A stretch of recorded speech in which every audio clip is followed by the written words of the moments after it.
Hey guys, here Jeff from MLK Abilities Podcast. I'm with Richard today. Today going to be very specific. First of all, the setup changed, as you can see. We changed the setup. I think it's going to be easier, more comfortable for you as well from where you watch us, or maybe you just listen to us, which is great. Also, if you need to just listen to us, you can listen to us on Spotify or any podcast platform if you're driving instead of watching us talking. So, Richard, today we're going to talk about grit, resilience, and mental toughness. So it's a huge topic. This is something that I actually love talking about because I do think we are more capable than we think, right? Not just physically, but mentally. And both of them are really interconnected. And I'd like to talk about stories, maybe yours or some people that you met, because you are actually making a documentary where you asked athletes and professionals how do they go over hard stuff in life, which means they have to be strong physically for sure, but mentally way more. Anything you'd like to add to basically engage the conversation today? So this documentary that we're making, we're trying to figure out what a champion formula is. And through champion formula, what makes people do extraordinary things. Mm-hmm. And what is human potential? So when you're talking mental toughness, what is the human potential for mental toughness? What is the human potential for grit or resilience? Mm-hmm. And there's been whole books wrote about each one of those topics. So I have 4 different athletes, and I'm just going to make it short and brief. The one I'll talk about first, his name is Nick Pelche. And Nick Pelche wanted to swim 107 kilometers. That was the length of Lake Okanagan. And he thought he can beat the record time. His first attempt, his wetsuit rubbed him raw. He got 3rd-degree burns. And he had to get pulled out. He didn't want to get pulled out. Mm-hmm. I think he had the grit to keep on going, but it was not a good decision. Like the infection that you can get, it was like 3rd-degree burns on his body. That's crazy. Like I can't even imagine. I can't even imagine that it could happen actually. Well, right? and the pain that you go through. So your mental toughness on that, mm-hmm. going through that pain. And then the second attempt, he got it figured out with all the baby lotion and everything. And now he's not going to be rubbed raw. His shoulder goes out. And now he doesn't know how to swim with one shoulder out. And then it was not his choice again, mm-hmm. being pulled out. So his 3rd attempt was amazing. But the story was about longevity. Like it ended up being 70 hours. So we're talking 70 hours. So the interesting part was by the 56th hour, he was hallucinating. And he was seeing beavers with machine guns and mermen. And his support people, they were going longer than what they thought. It was supposed to be 40 hours. Mm-hmm. Now they're on 56 hours, and they got many kilometers to go. And they want to pull him out. Mm. And he yells up at his father, and he says, Dad, I know I'm hallucinating. I can do it. I won't go swimming down. Mm. So his father, who was 70 some odd years old at the time, tells the whole team, hey, if you guys are going to abandon ship, give me a kayak. I'm with my son. That's wicked. That's super wicked. What else happens? His shoulder pops out. But now he knows he's swimming. He explained it as a T-Rex thing. And he had his own stroke that he figured that if his shoulder pops out, this is what he'll do. It's going on and on. And they finally see the lights in the 2 in the morning. And he makes it there in 70 hours. Now, if he would have broke the time, I don't think it'd be such a wicked story. I mean, he made the record. Mm-hmm. But the grit, the absolutely grit of this young man, and the resilience that he adapted from different things that happened and went back to it. So that's an interesting story. What I would see through that is like how, first of all, the grit, like you have to be so determined to go forward and not stopping, even though you know it's going to be a long journey. Like not just the event itself, but the preparation before, during, after, right? The mental visualization of you actually going through the event. People think it's just when we go through stuff, sometimes it's just like, yeah, it's easy, we just do it and it goes pretty well. Well, most people that make it going pretty well, and sometimes not well at all. Like obviously this guy like did it 3 times, which means like this is where then mental toughness comes in, right? And in each attempt there is mental toughness, which means, well, it's tough, it's hard stuff, and then mentally when you fail, you still have to, you know, keep the head up and be like, well, okay, it's tough, it's not what I expected, it's not in my plan, so do I have a backup plan or a B plan?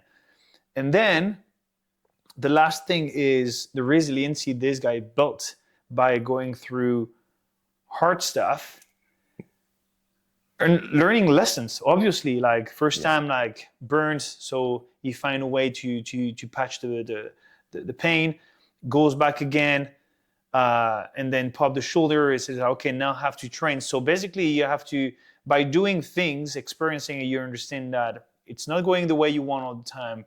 It requires mental toughness, grit, because otherwise, what's the point as well, right, of doing it? And then resiliency, where yes, it was tough the first and second time. Yes, I can stop and just give up, right? Never experienced it totally.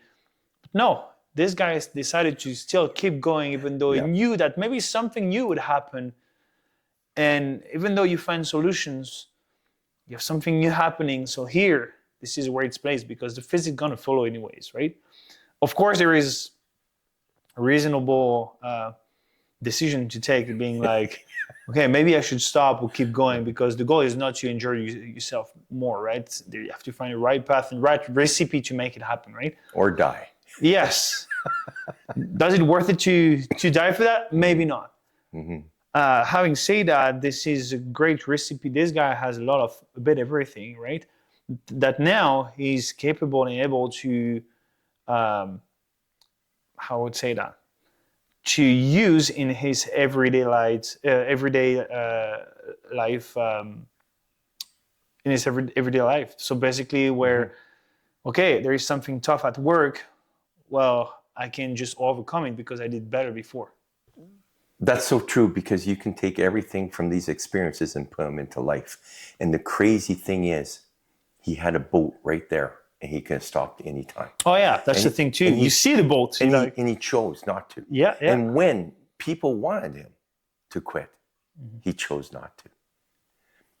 They also made a documentary of that. Okay. Not just the one that we're working on. Okay. But of that swim. So I'm just with this guy or with this guy. Okay. Yeah, in his attempts. So that's amazing. I hope they do well. Yeah. Well, I'd like to bring a quick story about myself. Like it reminds me of a story where, what I mean by that is, why I want to talk about it is like, because this guy had a solution right in front of him to quit. Like, yes. The bull was probably talking to him, say, you can quit now, right? You can stop now. You can go back home being warm, have a good meal and relax, right? That's right. What happened to me in the military selections in the French SAS was, we had a kind of mission to train as well. So where basically they test your physical and mental toughness and resilience, where we had to climb 3 different peaks in 2 days, where in each peak we had to, we were tested on firearms or explosives or any topic that we learned during the week, basically, right? It's a kind of training to see if we follow up, right? Yeah. And physically, you're exhausted because you're in the middle of the training, and then you have that mission. You didn't sleep a lot, you didn't eat a lot, and you go over the peaks, and I remember going down the second peak. I remember very well because my feet started to be very bad, which means it started to hurt. Yeah. You never stop. You don't have much time to take care of it, and you never stop walking. But it's not just walking with nothing. You have a firearm, you have the equipment, you have the backpack where you have your life in it to live every day, right? To take care of yourself and so on. And having said that, myself and my partner during that exercise were always in by two, right? 2x2. And the mission it's a kind of orienting navigation race where you by yourself with a compass and a map, you have to find all the spots by yourself and go over there the fastest possible. So you start in a certain order, and the goal to be seen well and to prove that you're good at it, you have to arrive like close to the first position, which means you still have to go over other groups, right? So our techniques in the mountains were like to have a good pace and never stopping going up, a good pace walking on the flat, which is very rare, and running by going down. But we talk about going down with the old school Rangers at that time, right? It wasn't like the new boots they have nowadays, and the backpack going down. So it's your knees and feet take a lot on it. And I remember going down. I think it was still the first day, but it was the second peak, and going down and running, never stopping, running all the time, and which made us arriving at a very good position. I think from what I remember, we started number 7th, and we finished number 2 or 3. Which is a lot, right? Because there is new departure every like 10 to 15 minutes, which is a lot. So they will make sure we don't work together. And going down that hill, I remember my feet, like the top of my toes, were so painful, but painful to the point like it's in your head, like the toes is in your head, and you just think about it and stopping because every step, every movement hurts so much. And at this time, I could quit at any time. Yes. And I wanted to quit. I was going down. I stopped for a moment. I said, buddy, just give me a second. It hurt. It hurts a lot. And I said, man, I just want to quit. I'm tired. It's tough at this moment. Like, everybody goes through that. Like during the selections, there is always a moment, in different moments, where you're like questioning oneself or yourself and be like, am I meant to that? Like, why am I doing this? Like, actually, what's the point, right? But then sometimes you forget that it's a test. It's here to test you. And my friend is like, man, just don't give up. Like, if you stop right now, you're in the middle of the hill. No one's going to save you.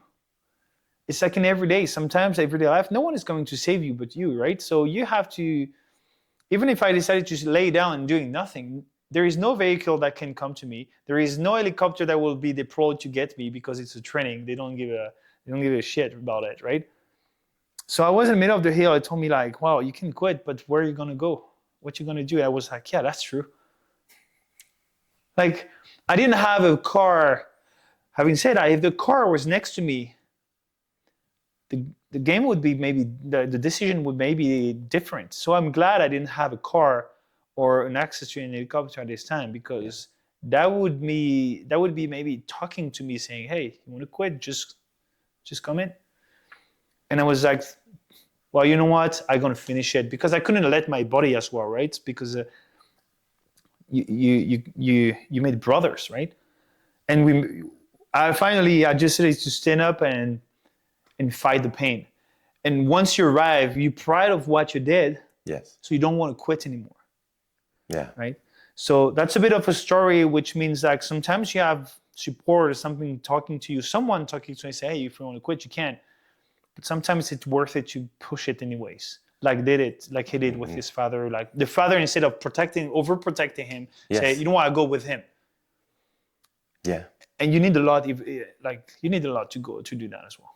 So his father had resilience himself in his youth 100%. To understand his son. And I'm sure he was part of the journey with his son, right? About the training and so on. He actually kayaked with them while he's now. That is great. Yeah. So the other story, other athlete that I interviewed, it's crazy. This lady went from explosive fighter to ultra endurance. So She was 17, 18. She became a world champion kickboxer. Now she knows that she's capable of doing stuff. But she wanted to serve in the military. Okay. And she's from Israel. So she joined the Israel. You have a military service? Yeah. And being a woman, it's hard, especially at that time. Yeah. She's in her late 50s now. Oh, wow. Okay. So that was a few years back. She became the first female commander. And she taught Krav Maga. All right. So that's cool. But after that, she became a cyclist. And she was competing with a team. And she got into an accident. She was in a wheelchair. And her mom would push her to the track. She asked her, "Can you push me to the track?" And the doctor said, you're not going to walk again. You'll never cycle. Okay, huge accident then. Yes, okay. It was bad. But every day she stayed there for an hour or two. And eventually she got her feet moving, pulling herself on with the wheelchair. And then walking. Then eventually running and cycling. And then what did she end up doing? She ended up competing in major endurance races that are around 6,000, 7,000 kilometers long. the race across America. Yeah. And what does First Lady to beat out the men? That's crazy. And a heat wave. So she went back up. And a heat wave. One of the worst heat waves. It was so bad, she had to ride 1,000 kilometers on the white line so her tires wouldn't melt to the black pavement. Focus, mental toughness to the extreme. Oh, yeah. To the extreme. And it was 52 degrees. So it was burning her through her gear. Bet. So they had support and they were spraying water on her. Mm-hmm. But she beat out everyone in the worst conditions. Now, what the hell is that? Now, she's won another race. And she's in her late 50s. Oh, sorry, Leia. Maybe you're not late 50s. You might be. We won't tell it. But Leia Goldstein, she has a book out, her biography, No Limits. And they did a documentary about her also, No Limits. So now that's insane. Oh, it is. Like, I mean, no one can even imagine because you have to live that. And you know, that's why I'm very familiar with that, because first of all, I went through the selections. It's going to be for another episode though. Yeah. No worries, we're going to talk about the French CCS selections, but even though in sports, like I've played at the highest level in my country, but one of the higher level in Canada as well, playing football, American football. And I know what it takes. You know, you have to understand what it takes to arrive to this level. And yes, you can be the best physically, but the physique, like without the mind, the proper mindset, won't go that far, right? And during the courses, for example, the commando experience that we offer through MLK Abilities is a 40 hours boot camp where you don't sleep much, you don't eat much, but you do a lot of physical activities and mental activities where we test you. And the goal for these courses is it's for the people that are not maybe ready to go through such adventures like the people you just mentioned, right? Or maybe ready to go through a career where it requires to be ready physically, mentally, to know yourself better and deeper, right? And you know, even though myself, like before actually doing the military selections, I knew I could push it because I pushed my body and mind through sports. But I wish I went through boot camp like this, because you actually experience it, I would say, the same way that it happened during the selections, right? And what I see when we go through, when we lead the commando experience, even for kids, we have one for kids. Yeah. We ask them to do such things not over and again, because it's never the same thing, but they were like, wow, we just did a crazy workout at that time. We didn't eat much, we didn't sleep much, and you asked us to do that. So every time people are like, wow, it's another obstacle, it's another things to go over, it's pretty tough. I don't think I can make it. And this is where we're here to say, look what you just did before. Mm-hmm. You can do it. You just don't know yet. And at the end of the course, we see people being very tired, don't get me wrong, and exhausted. But there is a boost of confidence about who they are and what they think they're capable. Absolutely. And that's beyond. Absolutely. That's something you cannot buy or write down. You have to live it to understand it. When you see people like this, every time we are super proud of the people that will go through it. Even if they quit sometimes before, don't get me wrong, it's still a very tough one, right? It's doable, but in the end, you're not looking for money, you're not looking for material, you're not looking for anything that is fluffy. You're looking for something that is deep in yourself that you never maybe knew that existed into you. Yeah. And we see transform people that after that have an impact in society or into their communities by inspiring other people, because they become inspiration. Like, man, you went through that? Absolutely. And it also tells you how far you can actually push yourself. The other thing I didn't mention is they only sleep a half hour a night. Oh, I bet. Because you want to win the race. Yeah. Because when you're sleeping, your competitor is going. Yeah. And I know when I met her, she just came back from a trial run. She said, I have to test it out.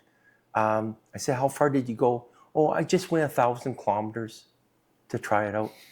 So our idea of how to push ourselves are different. Yeah. And where we can actually go. For me, I do a trial run, maybe 40 kilometers. Oh, that's hurting. Not my world. Yeah. But if I want, of course, you have to love it, right? But you have to love it. You have to have that passion. Right, yeah. And she was so precise in everything that she did. She measured everything. She timed everything. Everything was so precise. But the next lady I'm going to talk about was a friend that introduced her to me. She didn't plan nothing. She was just pure mental. All right, guys, quick break. I hope you like the content of today and the topic. If you like it, please share, comment, and subscribe to the channel so we can talk about more topics. If you have any ideas or would like to hear us about talking about anything, let us know in the comment sections.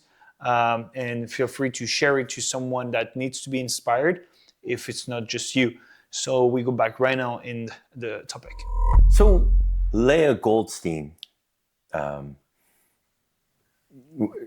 got introduced to me from another lady. And the other lady, like Leah, we already talked about, she was so precise with everything. But this other lady was not. She conditioned her body kind of like CrossFit, but this was for endurance race. Mm-hmm. She would climb pegboards. She would push, I seen this, 700-pound sled. We're talking endurance runner. Yeah. But she was conditioning her body for health. She didn't really practice biking at the time that I met her. She did later, or practice the swimming so much. She did practice swimming, but not to be that like all your Ironman triathletes. So when I was doing research about her, what was really unique is I seen some Instagram of her diving into ice holes in a lake, and she'd swim to another hole in the lake. She did that multiple times.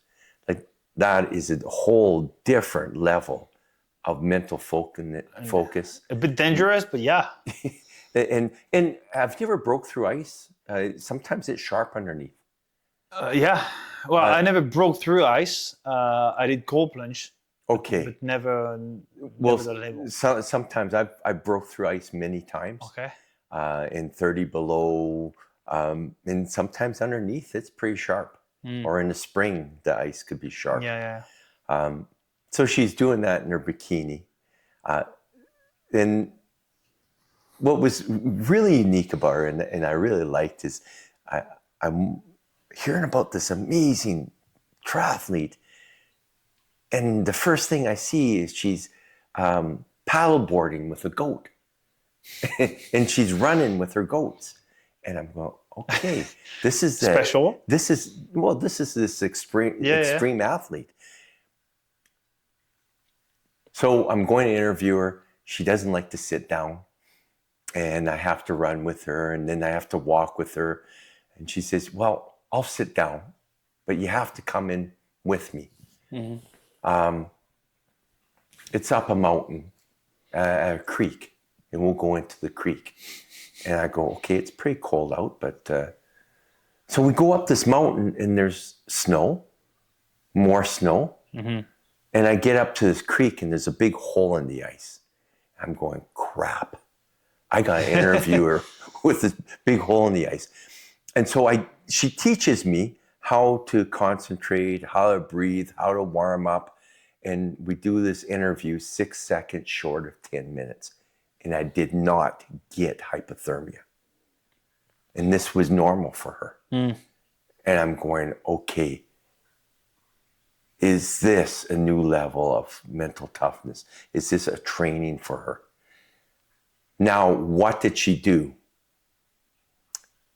She made a world record of doing something. And what she did was she did 20 times Ironman. So that's 20 times the distance of 3 kilometers of swimming.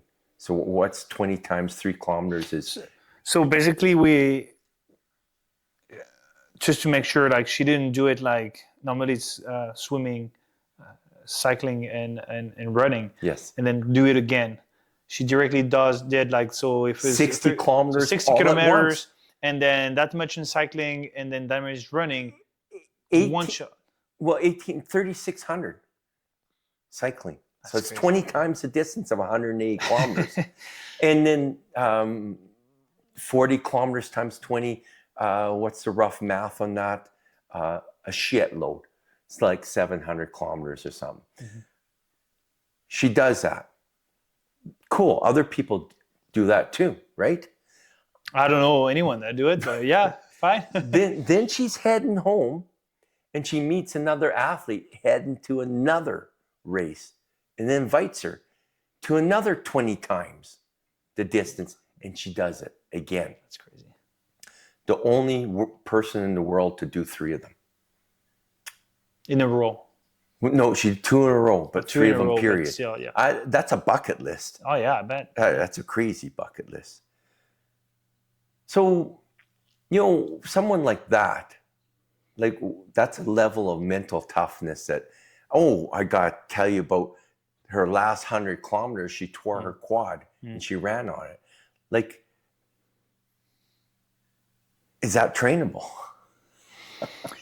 Well, I do think that mental toughness can be taught as well as trained properly, as well as resilience, which means you train by exposing yourself to discomfort and so on, right? Now, grit is different. I do think that grit, because it's a mix of passion and perseverance, I think it's something that is sparked and not taught, which means, for an example, with my football career, I didn't know anything about football, right? And even though I did 11 years playing high level and national team in semi-pro in Canada, if I never had that spark that explains to me, okay, this is football, this is how it works, this is what it takes to reach that level and so on, then never I would live that career, right? So I was passionate about this, and I'm a person that is very perseverant. So I do think that maybe it takes perseverance by default, by nature, to have grit into something. Sometimes passion helps to bring more perseverance, and vice versa, maybe. Mm-hmm. Especially on the long run, right? You can maybe lose passion at some point, but perseverance brings you result that keep you passionate, keep the flame in it, right? So I do think grit is about the spark that can be taught, or by something, by someone, whatsoever. Now, mental toughness can be taught by a right coach that went through it, Depending what you try to accomplish, you need maybe the proper coach that went through the right things that can translate it better into what you do. There is something, though, I like to talk about, and it pisses me off. This is people that say, oh yeah, I used to play, for an example, I used to play football for 10 years. I know what I'm talking about. I'm good at it. I don't need to do this anymore. Yes, you do. Especially when you still commit into it. So for an example, we see, I'm going to take a job. For an example, police officer, right? We train police officers, and there is a standard to become a police officer. You have to be able to do this, that to actually be an actual police officer. You don't have to just do it when you're a recruit and when you want to pass and get enrolled in the institution, right? So there's guys that say, yeah, I used to do this in high school. And yeah, but it's not the case anymore. You're not proving anything related to the challenge you're living today. So another example is like, you're a firefighter, right? I'm a victim of, a big fire. I expect the firefighters to come over to be, first of all, fit. Secondly, knowledgeable. And thirdly, to be able to mix both of them to accomplish the mission that a firefighter should do to save me. Yes. Where a lot of them do, maybe they have the spark, they have the passion and great for the first 5 to 10 years. Big frame, like long time. Sometimes it's just 1 or 2 years till they realize it's not for them, but they like it because they do it for the job or the check or whatever. Not judging here, but this is a reality we have to tell about, right? So these people that say, yeah, when I was in the beginning of my career, I used to be able to do this and that. Yeah, but nowadays you still have to be able to do this. Yeah. And when you sign for a contract, for a team, for a goal, you have to respect the basic requirements, if not push them every year, because you get older and you have to train again and again and again. And this should be part of your training to accomplish these goals. It's not because you go in the institution and say, oh, good, I did the job I needed to do. Good, I'm just going to make two, three friends that are going to sign the right papers so I can stay. It's not working like this. And then a good example is in the special forces or any elite levels. We can talk about sports with the NFL or anything. A team going to tell you, you have tests every year, and this is a fact in the elite. Like for an example, in the French SAS, you want to be deployed for a mission, you want to do what you love to do. Well, here are the tests that you have to pass to be deployable. If you don't do it, if you don't pass it, you put on the side. It's okay, man. We have like another 20 years old boy that comes in the selections that have the grit and passion to do it. We're going to kick you out. So you're just a number somehow. That's sad to say it, but at some point, you're just a number. In the team, you're just a person in a position that can be replaced by the fresh new guys that come over. And instead of mixing your experience with your capabilities, which makes you an overall good human being, player or operator or whatsoever, well, you decided to just spit on your fitness level or knowledge that you don't want to update or keep at a certain level. And then your experience means nothing anymore. You can say you did 20 years in that. Well, when you ask you to do the job and you're not capable anymore, you're not the same man you were 20 years ago. So the excuse with the age and so on, that's also bullshit. Yeah. Oh, like going back to people talking like that, I was like 58, 59. I was on a tactical team in the prison, and there'd be guys just turning 40. Oh, I'm getting too old for this. And I'm going, like, what are you talking about? You're 40, buddy. Come on. You're 40. I'm going to be 60. Yeah. I'm going to be 60. So, yeah. And actually, I'm probably still fit good enough now in my 60s to be on that team. Well, I'd like to clarify. Sorry, I cut you right now. I'd like to clarify something because a lot of people sometimes tell you, "Yeah, but you're 30 and yeah, you're good. You're in top shape. Look at you." Well, do you think it's a gift? Yes, I have maybe a good genetic, but do you think it's given to me? Do you think I just wake up and that's for you, good shape and good at it? No, I have to train, and also you the proof that you do the work to be who you are right now and to be able to challenge people again and again, whatever is the age. And another example is my father. When he left the military, after that he went as a police officer, and it could be a lazy police officer, right? And or even now he's retired, he can just become obese and not doing anything anymore. But even though he wants to still be able to enjoy life, go for a hike, enjoy something and traveling, because we should stay fit. It should not be a pain, because the pain comes when you're not fit.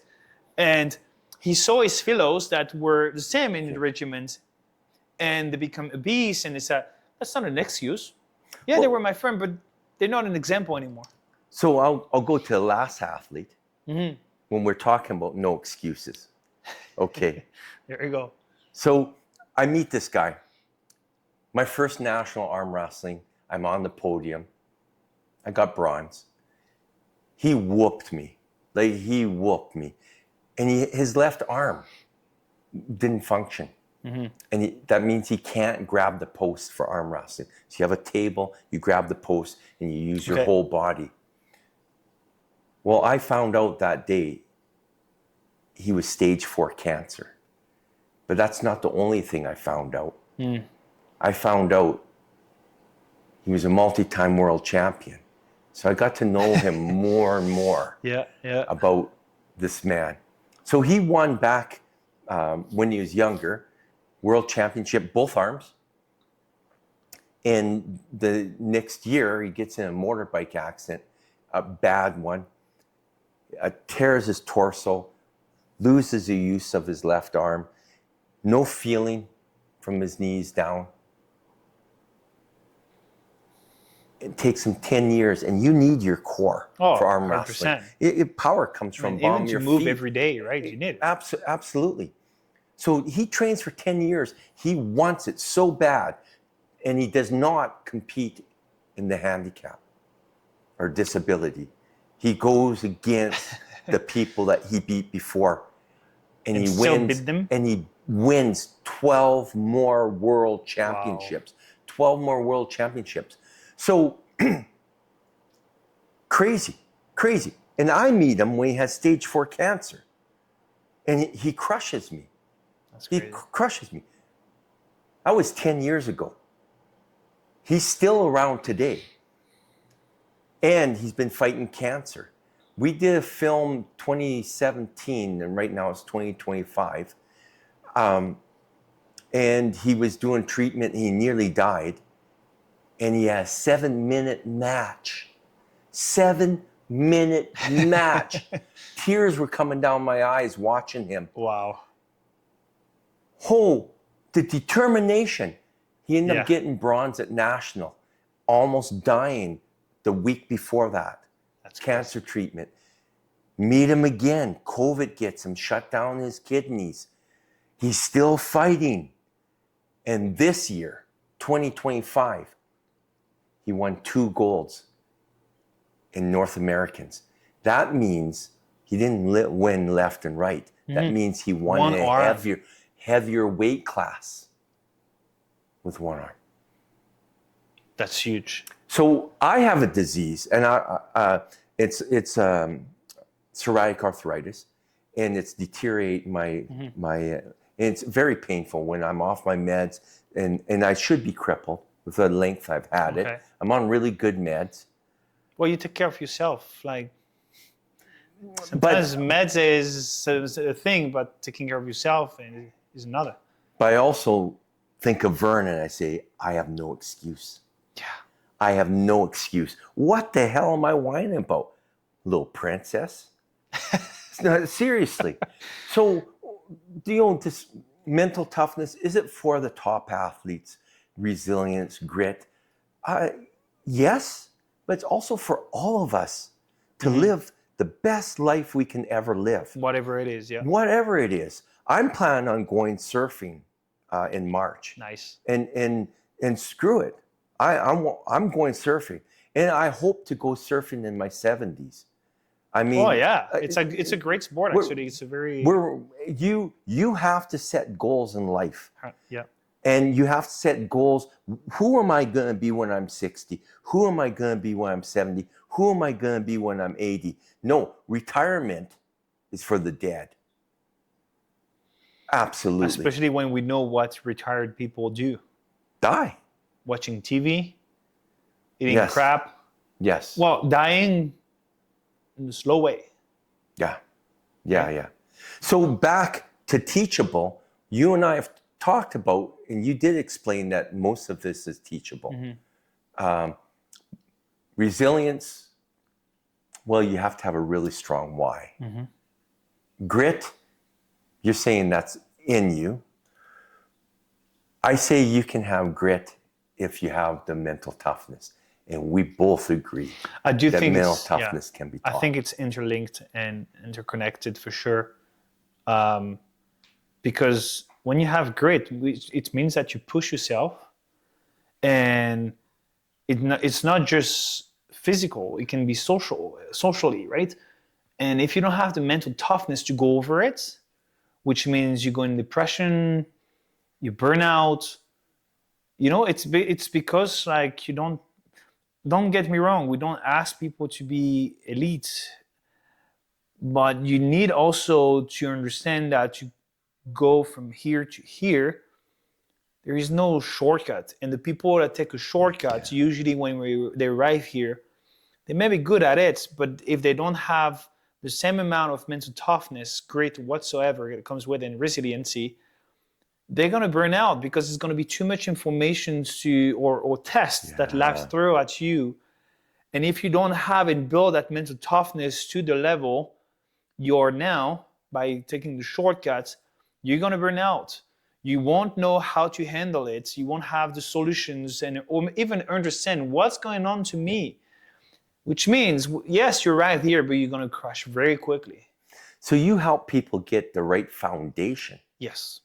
And then we talked about like setting that temperature of mental toughness. Talked about interviewing the lady for 10 minutes in the ice. My wife and I recently, like last New Year's, 6 minutes, 6.5 minutes. That's great. In New Year's. Most people stay 2 minutes. Most people dunk out and out. Well, yeah, when they want to actually. But 2 minutes, or 2 minutes. 2 minutes is the golden number, most people. Yeah. But you were talking in conversation earlier that your wife can do up to 10 minutes. Yeah, she can do 10. Yeah. I do 8. Yeah. And she is more sensitive to cold than I am. So it can be taught. It can be taught. I do think there's still a physical limitation. Sometimes we're all built different. For an example, yes, I could stay up to 10 minutes, but I figured out one day that at some point after certain moments, in different days as well, I can react differently to it. So one day I almost did an hypothermia. Like I was shaking even after staying 30 minutes under the hot shower. I was still like shoveling, right? Yeah. So, but she was fine, right?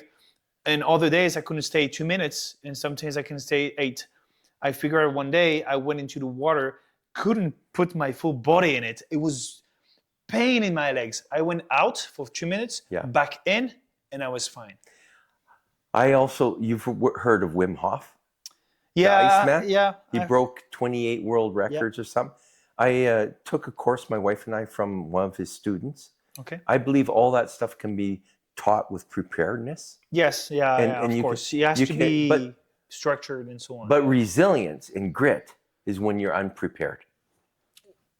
Yes, because resilience is built when you go through the pain and hard stuff without knowing or having any clue what's going on. I mean, I use the big words here, like the big picture. Yes, you know, but maybe you don't know how to overcome it. So you reach your limits, then you stop, and you come back again, and then you push again because you already experienced it. So it's easier for the next time and so on. Okay, now just You have courses that you teach, and you teach police forces. You teach, I know, corrections. Some of the guys I work with. Yeah. They came to the facility. Yeah. So you do teach mental toughness. Yeah, I do. And your team that came, actually, it was a tag team, came to the obstacle course. And the obstacle course is a great way to experience mental toughness and resilience, because sometimes you don't make the obstacle, right? You don't go over it. And two things: physically, it's complicated, or it's a lack of communications, or the strategy not good.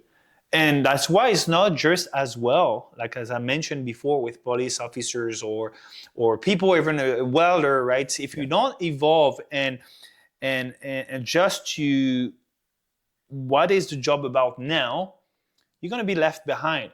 And we don't just talk about physical or mental toughness. We also talk about resiliency with knowledge.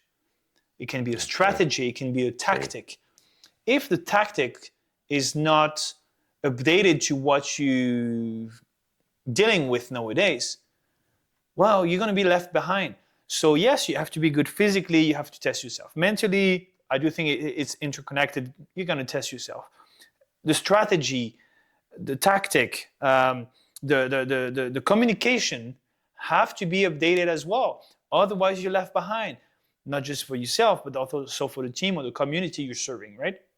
And so we receive them, not just the obstacle course, don't get me wrong, we also have the commando experience, which I talked before. But it's also, for an example, with the armed professionals that we teach CQB, well, usually it's a big slap in the face, understanding that, guys, this is not the way we do anymore, right? This is the why behind. So you understand it. It makes more sense, right? It connects the dots, right? And you're like, okay, that makes sense. But it's a wake-up call. And the best wake-up call we do, especially through CQB, is when we do force and force. Well, you don't believe into our the evolution of it, or the new thing we bring into the method. Experience the old way and the new way, and judge by yourself.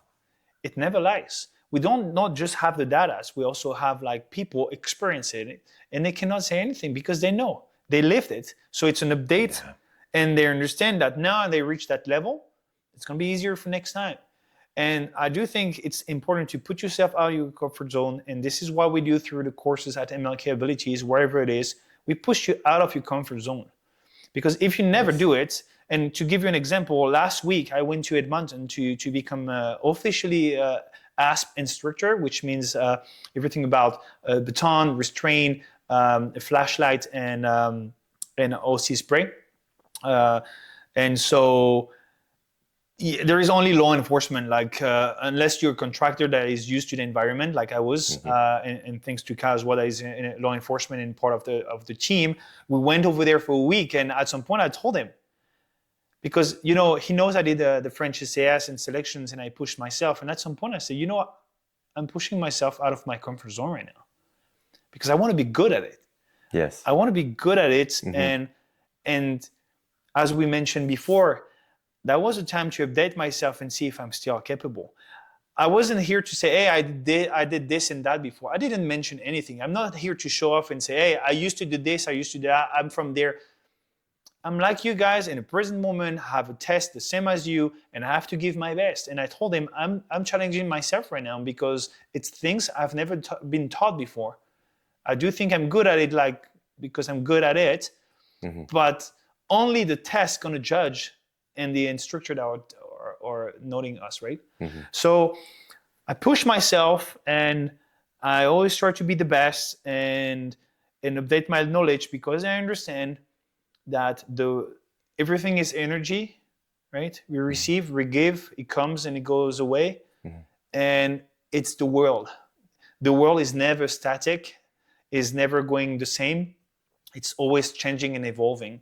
And we have to catch that train. Otherwise, we can say whatever we did before, when it's time to actually do the job, it's going to show by itself if you are still what you used to be, right? Yeah, so, right. Yeah, in the end of the day, life is meant to be experienced. Yeah. And doing hard stuff makes you enjoy life actually better at some point. Oh, yeah. Yeah. In the next episode, I'm sure we can talk about more about this. Oh, there's whole books wrote about mental toughness, resilience, and grit. Mm-hmm. So there's unlimited. But teaching it, yeah, that would be nice. Okay. So it's awesome. Thank you very much. Like usual, always a pleasure. Yeah, you bet. Until next time. Until next time. All right, guys. Hope you liked the episode. Thank you for watching us or listening to us. We hope it inspire you. And if you want to know more about any other topics, please let us know in the comment section. Share it to someone else to inspire someone else. And the more we are, the better it is. Hopefully, we can touch more people. And you can listen to us and subscribe to MLK Abilities Podcast on any platform, including YouTube. Having said that, hope you're safe. Take care of yourself. Remember, jump outside of your comfort zone, become a better version of yourself. Till next time, stay safe. Yes, we do hard stuff, but we are proud of them and we let them know. We're not just here to yell at them or say, this is not good, you didn't do well. No, you did great, buddy. Good job. I'm proud of you. I'll shake your hand. And there is nothing more. I don't know you, but me when I was a kid, when the coach come to you and say, good job, buddy. Yeah. Right? I we still do that. to this day, Yeah. when people show gratitude to me, I want to do way more.